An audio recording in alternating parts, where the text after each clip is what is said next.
get to this point at some point. And I just wonder, from your time coming here about 15, 16 months ago, what's the biggest improvement that you've seen in your team that has allowed you to get to this point?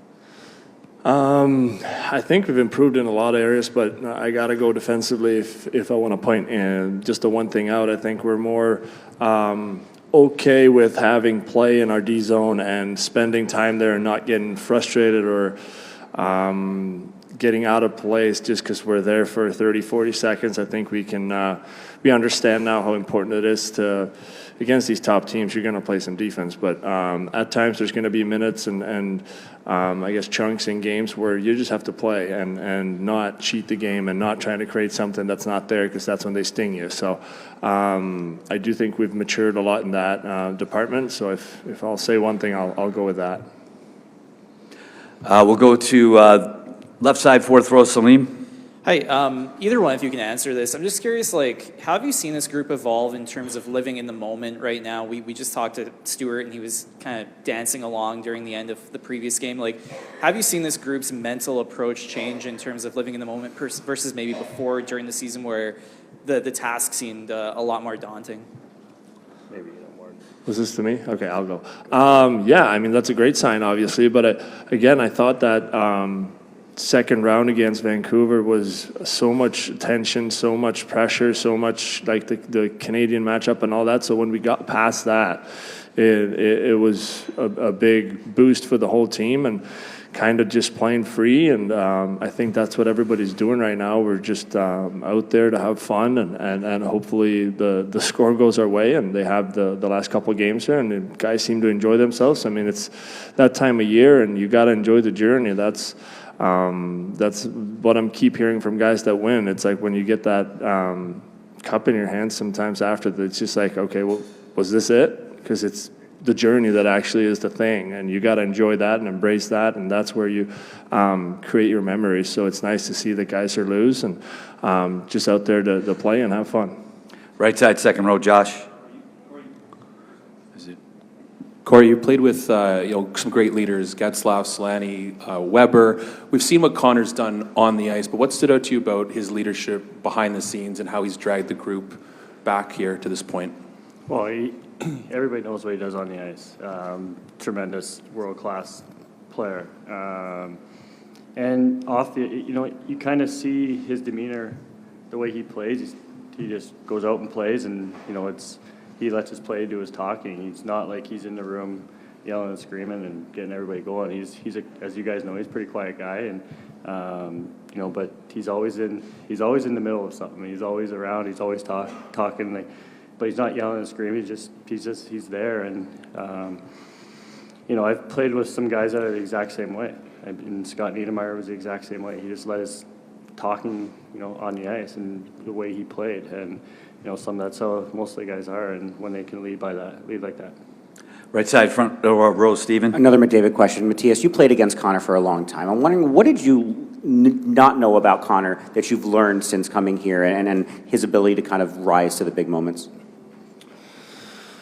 Well, when you play against him, it's obviously what you see on the ice. I think a lot of the things that nothing has surprised me about him. I think he's, as Corey's saying, like he's the leader in our room. He's super professional, does all the little things, and doesn't leave anything to chance, whether it's his performance or the way he prepares himself, the diet, getting the team going, everything. He does every little detail so well, and if you're going to be the best in the world, you got to be the best in the world on everything. It's not just on the ice. It's such a big thing, like off the ice, all this little stuff that I've been super impressed with the way he handles everything.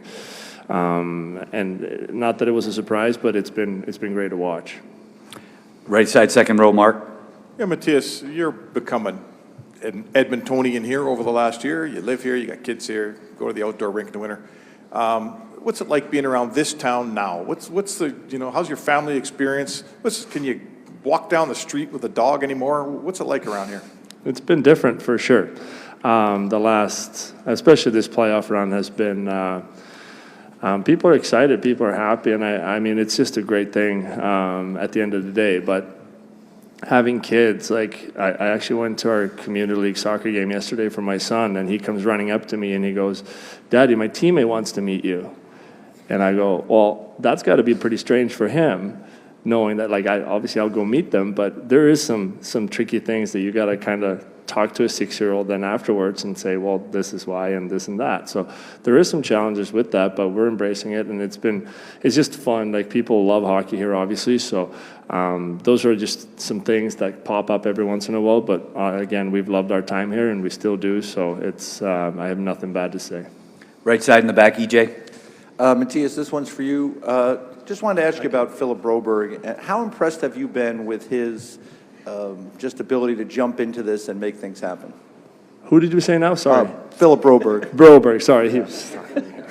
Yeah, he's obviously come in and played a big role for us now. Like, he's relied on heavy, and I think his play has done the talking. I think he's come in, and I think he has more jump in him. I think the one thing I saw, I was thinking it was the second game he was playing against Dallas, he was demanding the puck up the ice, and I hadn't seen that from him before. He'd been a little timid, and that maybe was a little bit of maturing that he needed to do in the minor leagues, but he's come up now, and I feel like he's a presence. He wants to be here. He knows what it takes, and I mean, you see his skating and his escapability with when he moves his leg. I mean, nobody can really forecheck him. So been super impressed with his game, and I think he's got a bright future in this league for a long time. We'll take a few more in English. Left side, second row, Jason.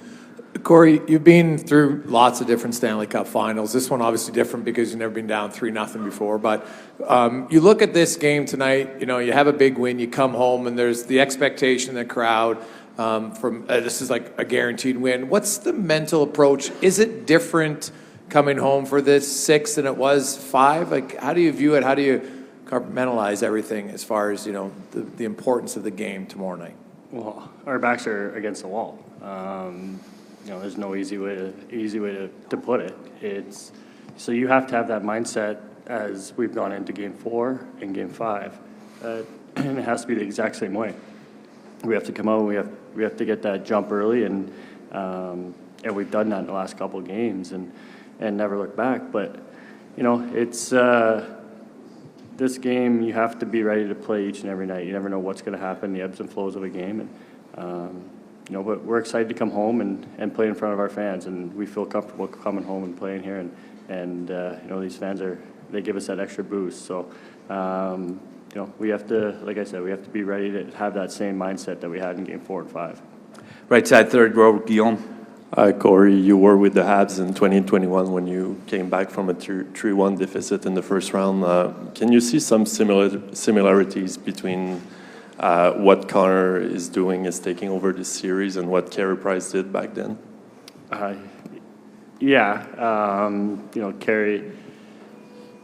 Carey led by example, and when we were going through that, and he took over games. He made some big saves at key times, and I'll never forget the one he made on Spezza, with a stick, and the puck went out of the rink. I mean, those are some things that you just never forget. And what Connor's doing, I mean, he's put this team on his back and really led by example. And the guy's on a mission, and we're right there following him. We'll take 2 more in English and then a couple in Swedish for Mattias. Right side, front row, Greg. Hello, there it is. Mattias, I remember Stuart Skinner saying when things were a little bit bleaker in the series for you guys, when you were down, I think maybe 3-0, that if anyone can come back, it's the oil, is the way he put it. And, I know that you guys have had long winning streaks before the season, but is there something beyond that gives you the belief that if anyone was going to be able to rally and make NHL history like this, it'd be this team? Yeah, well, you can just look at our season, our playoffs, the whole thing. We've battled through some adversity, and I feel like this group, the mentality that's been so impressive is as soon as it's crunch time, as soon as it's back against the wall, you look at that Vancouver series, we're down 3-2, knowing we need to win 2 games. We go out, we win 2 games. It's just been kind of I mean, it's nothing I can say that we've worked on or nothing. It's just a group that comes together and plays hard for each other and realizes the situation is going to be what it is, but we can't control it at the moment. All we can control is the next game, and whether we do it or not, I feel like we've done a good job with that and not staying too fragile and let things linger in serious. We've been pretty good with, okay, that happened, now we move on. So yeah, I mean, I'll leave that statement to him, but hopefully we can live up to that. Last one in English, in that same row, Marty. Yeah, this one's for you, Corey. Over the years, of course, you played in Edmonton quite a bit and in a playoff series, but never been here exposed to the environment like you have been. What do you make of what's happening now around the city, and what do you notice? Well, it's pretty incredible to witness. You know, it's playing here. You know, coming in for the playoffs the 1 year or the 2 years, I guess I've been here for playoffs, and yeah, you don't know because you're not from here. You don't really pay attention to it. You're just here to play a hockey game, but you really see what's going on around the city here now, and you know, all the people coming down, you know, outside to watch parties. Everybody notices it. You can hear them honking the horns when we're in their dressing room. You know, you can hear everything. So it's pretty tremendous, pretty special to be here and going through that. Corey, thank you for your time. You're welcome to step down if you'd like. And we're going to take a couple in Swedish for Mattias from the back row, right side, Jonathan. Ja, vi tar sista McDavid-frågan idag då, Mattias. Här bak. Här är Tjej på det. Ja, hej. Nej, men de flesta som följer den här serien hemma i Sverige har aldrig varit i Edmonton eller ens i Kanada kanske. Kan du försöka förklara liksom McDavids status, hypen kring honom här för de som inte har upplevt det? Ja, det var ingen lätt fråga. Nej, men jag vet inte vad man ska jämföra med. Det är väl jättesvårt. Det närmaste jag kan komma alltså om man ska jämföra med hemma i Sverige. Alltså, han är ju våran Zlatan lite grann. Zlatan var ju liksom allt han gör stod i tidningen. Allt som han gjorde också på planen var ju där. Alltså visst att han är en helt annan individ. Alltså han var ju utåtriktad och liksom lite kaxig åt det hållet och trodde väldigt mycket på sig själv utåt. Och Connor är väl kanske lite mer återhållsam med den biten, men ändå på planen så är de liksom samma typ av spelare, liksom kan ta över matcher och dominera fullständigt. Och så att han är ju så stor man kan bli, skulle jag kunna tänka mig här. Jag har ingen aning om hur stor Gretzky var när han spelade här, men det lär ju vara åt det hållet i alla fall. Och han har ju verkligen förtjänat det med den, med det spelet han har. Och just det här med de stora matcherna, när det liksom är någonting som ska avgöras, då är det han som är där med näsan. Det är han som är där med någonting, alltså hela tiden, och liksom bär det här framåt. Så att det är väl den närmaste liknelsen jag kan komma någonting i alla fall. Mycket bra. Den andra frågan, jag tror inte att du kommer köra sill och nubbe som pregame meal imorgon, men jag vet att du har mycket nära och kära här och det är midsommar imorgon. Blir det något midsommarfirande här på något sätt? Ja, inte imorgon då. Det blir väl kanske någonting idag att vi bara grillar eller någonting, försöker fira lite i alla fall. Men ja, säsongen har gått långt i år och det är väl väldigt positivt, så att vi får försöka ta igen det där sen när vi kommer hem till Sverige. Men ja, det blir ingen sill och nubbe imorgon i alla fall. Compensate for any fatigue that you might have this deep into the playoffs, just the excitement? No, there's no fatigue. You know, we've gotten plenty of time off, 2 days in between games, so there's no real fatigue there. And yeah, it's exciting to be back in Edmonton, excited to play in front of our fans, play in this building, and yeah. Stu, for you, for me, maybe just a thought on the amount of offense your group has been able to generate, yet not giving up a lot defensively, and Connor in particular here, both ends of the ice. Just what you see from the net in terms of your team's commitment to playing defense while still generating all this offense. Yeah, it's been lovely to see. I think we got a lot of guys that are just fully committed to playing on both ends of the ice, which is, to say the least, it's an absolute need, especially this time of year. So really proud of the group, and we got to continue to bring that, even elevate. Derek in the front row, left side. Hey, Connor. I just want to ask you, when you're chasing a series like you guys are, there's obviously two schools of thought when you have the 2-day break. You guys want to play right away because you got the momentum, or now you get a chance to kind of reset and then just focus on the next game. How are you seeing these breaks and this opportunity when you're chasing the series like you guys are? Well, we don't make the schedule, so it doesn't really matter. For us, it's about getting rest and preparing yourself for the next game. That's all it is. Travel day yesterday, everyone gets the night off, and good practice today, and everyone gets the afternoon off, and we'll be ready to roll tomorrow. Right side, second row, Josh. Stuart, it's not easy to talk about the guy sitting beside you sometimes, but what stood out to you? We've all seen on the ice what he's done, but what stood out behind the scenes with Connor leading this charge, pulling you guys back in the series? Yeah, I could sit here and probably talk about this guy for a solid amount of time. Off the ice, the way that he presents himself, how hardworking he is off the ice, but it's I think the big thing is how he just communicates to us, whether that's just on a day-to-day basis in the locker room. He's got so much confidence in us, and obviously a hell of a player, but the way that he does lead us, the way just for me personally, he gives me a ton of confidence no matter what happens in the game, whether I let in 5, whether I get a shutout. He's always in my corner. He's always patting me on the back and telling me that he believes in me. And then besides that, he always lets me win on the plane when we play games. So it's always a lot of fun when that happens. I got to chirp him a little bit too. So yeah, no, he's an amazing guy. Again, I could talk about him for a very long time.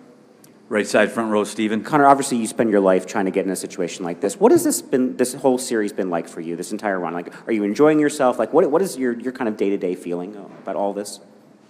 Obviously you spend your life, working to get into a position like this. You think that when you're here, there's going to be some magic feeling or magic, I don't know. You don't know what to expect. To be honest, it's all been pretty normal. This has always been part of the plan for our group to be in a position like this, playing in big games at home, in big moments, and just another one tomorrow night. Left side, second row, Jason. Connor, can you talk about the emergence of your third line, the importance of them, their starting games, their starting periods, and if you said your coach is putting them out there against the other team's top guys, which is usually you get it, and just maybe gives you a little shifter here or there off away from the best. Do you notice that in the game, and how important has that line been for your success lately? Yeah, they've been fantastic. 5-on-5 and on the kill. All three of those guys are big pieces of the kill. But 5-on-5, as you said, they've been doing a great job going out there against whoever. Whether that's the Barkov line or any other line, they've been fantastic, and that's a big part. Even the fourth line's been great as well. This time of year to win, you need every single person. We've had guys out of the lineup come in and do a great job, and the guys who are out of the lineup are staying ready, when their time is called. So it's really been a total team effort, to get us to this point. Right side, third row, Matt. Yeah, Connor, we've seen captains in Stanley Cup finals have iconic moments, whether it was Chara playing with the broken jaw, Stamkos scoring and playing injured and scoring a quick shift. But how do you embrace this opportunity as a captain and just enjoy the moment and try to create your own iconic moment?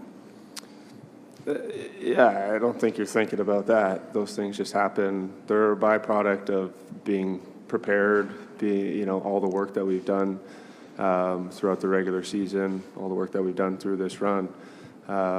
Those moments are products of guys who are ready for the big moment, and there's no group that is more ready for the moment than this one here. Left side, fourth row, Slav. Stu, all the numbers show that you've gotten better as series have progressed in this playoff run. Can you kind of give us an explanation why you think that's happened? Kind of hard to point out one thing. I'd love to give you an answer where it's kind of just where it's very simple and now you know the key to success. But it's a byproduct of the experiences that I go through and what I do with them. it's also a byproduct of how my team plays in front of me. These guys have been nothing but be supportive and play good on both ends of the ice, kind of like the first question I answered there. But to be honest, it's what you do when things kind of come your way, and whether it's good, whether it's bad, it's all about how you respond. And I think for myself, it's just trying to give this team a chance to win every night. Second row, right side, Mark. Yeah, Stu, you know, you're from here. It's not that big a town, and every single person's a hockey fan. What's it like, you know, I know you're not out cutting the grass and going shopping here, but what's it like being in Edmonton for Stu Skinner? What's it like? What are you seeing? What are you hearing? What's it like walking around this town for you? Yeah, it's a lot of fun. It's you know, being in a position like this, I think it's just amazing for the city. I think a lot of people are having a lot of fun, just really enjoying themselves. You know, you are right. I'm letting the wife do the shopping right now, and she's been wonderful, and I appreciate that. But she's, or not she's, but yeah, it's every time you drive around, all you see is Edmonton flags. You know, especially when it comes around game time, you hear honks, you hear people getting loud and screaming, "Go Oilers!" And it's just a lot of fun. It's very enjoyable, and there's a ton of energy in the city for a good reason. And yeah, for me, it's just about enjoying it. You know, it's really hard to get into a situation like this, and being able to embrace this moment that you've worked so hard for is really all you can do.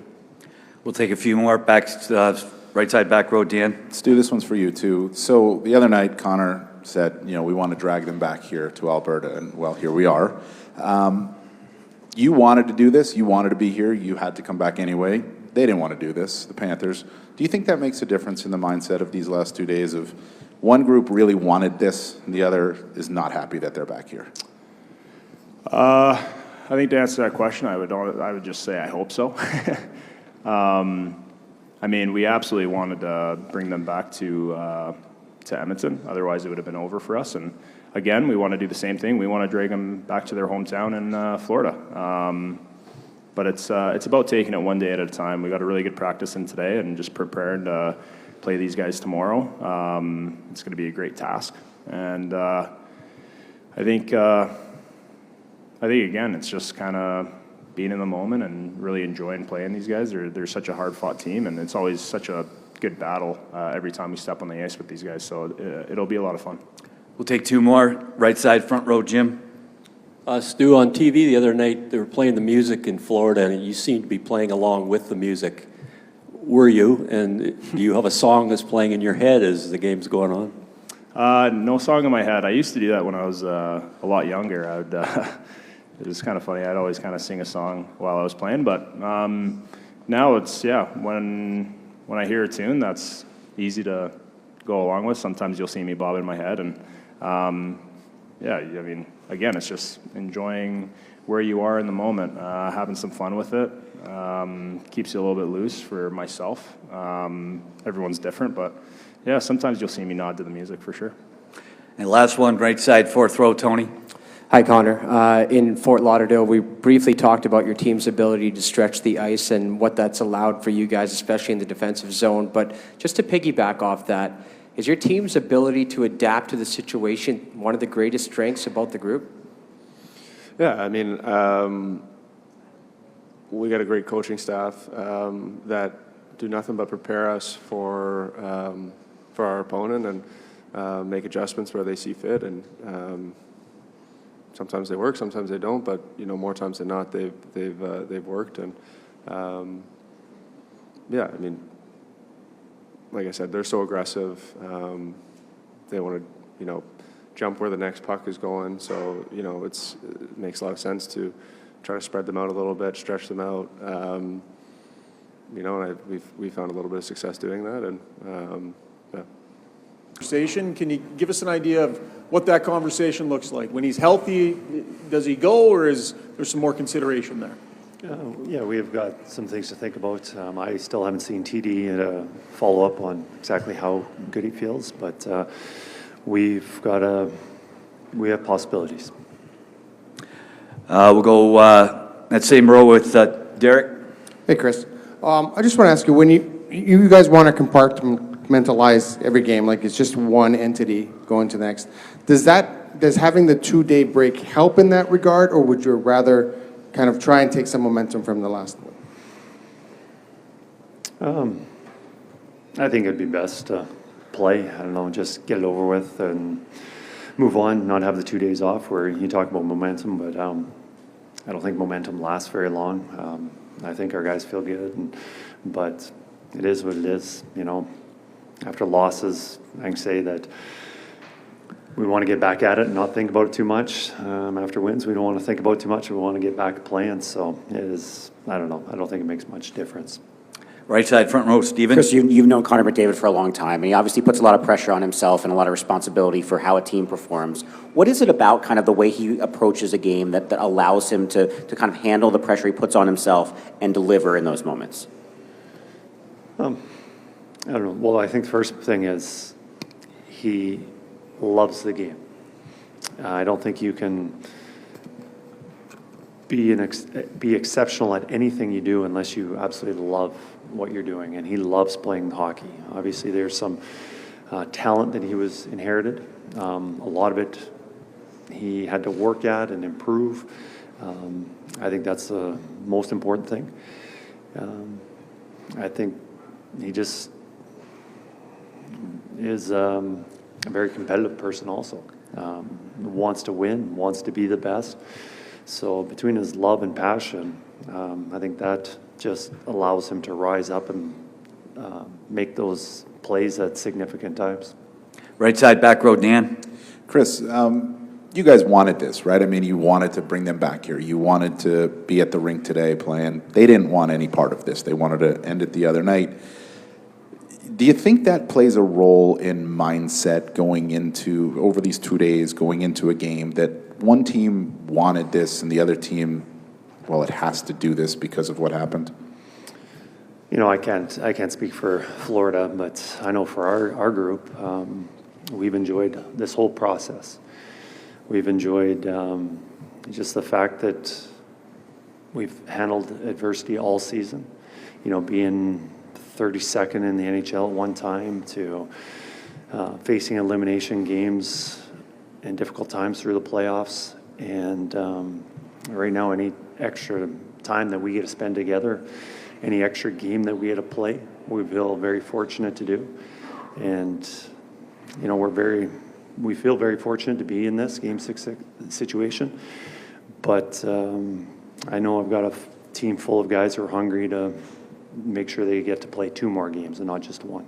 Right side, second row, EJ. Coach, how impressed have you been with Philip Broberg's kind of emergence here for you? He's kind of been a saver for you in a lot of ways. He's given you another element on defense. He's obviously skating well. He seems to be playing with confidence. I don't know how much you knew about him prior to coming here, but how impressed have you been with him? You're putting him out there in some big spots.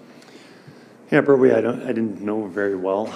You know, when I got here, he was with the team, and you know, we early played 7 defensemen a couple times, and you know, I'm not really comfortable doing that very often.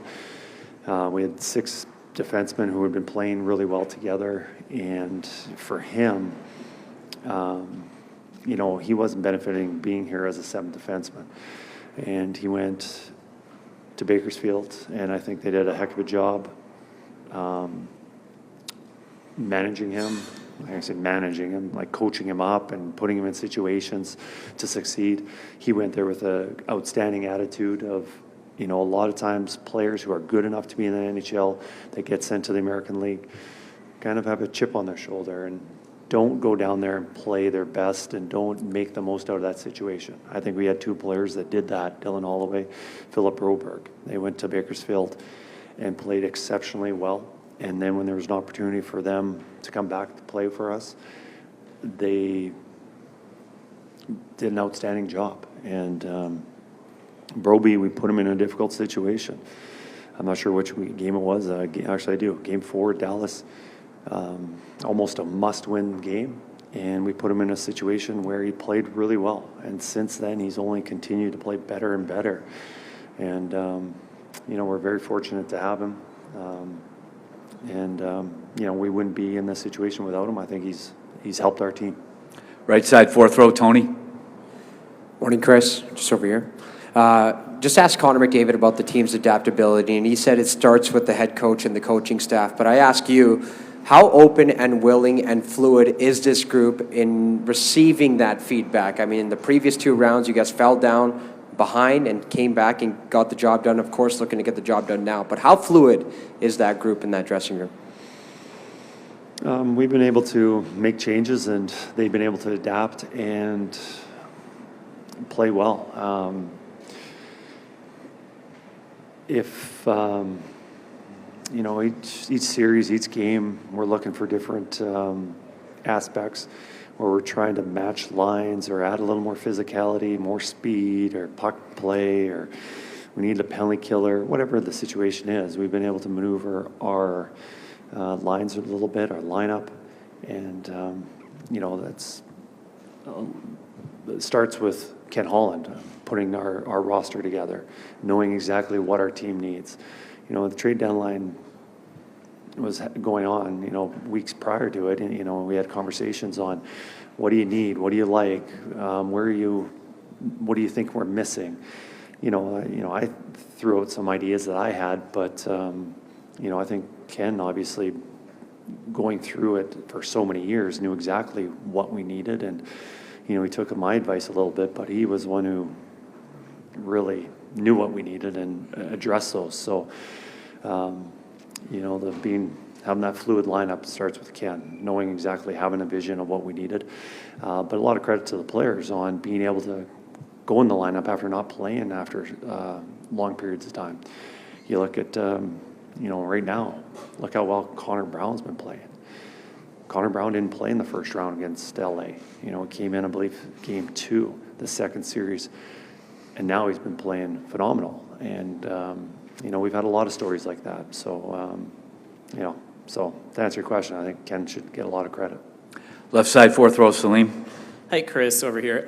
We saw the other day, like, Stewart was dancing, and like, it looks like these guys are kind of living in the moment and not thinking too much. How has that mindset evolved from when you took over, or how have you seen that mindset grow over the past playoff run? Well, when I got here, I don't think there was any belief in the room that they weren't a good hockey team. You know, there was definitely a lot of frustration, and there should have been. They were a good hockey team. Things weren't working out at that time. And so, you know, I've said this before, is they've been down and out, whether there's been playoff series, you know, going into the Dallas series, you know, we weren't expected to win that. Vancouver, we had 2 elimination games. You know, we should have been finished then, so-called. Going into this series, you know, even before the series started, we weren't really expected to have much success. Certainly going down 3-0, you know, it was all in out. Like, it looked like we were done.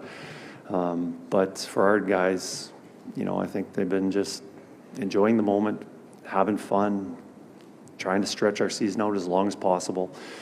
They've seen a lot of adversity, they've read it all, and now they're just playing hockey.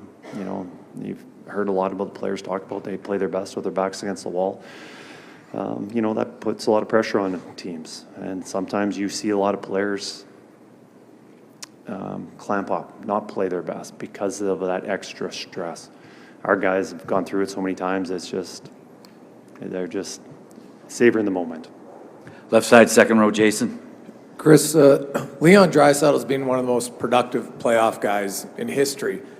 For him, his numbers now, he says, you know, he has a high bar for himself. What have you seen from his play lately that, you know, you're happy about? Is there any small detail of his game that you feel that could get him over the top and back to the level he was at?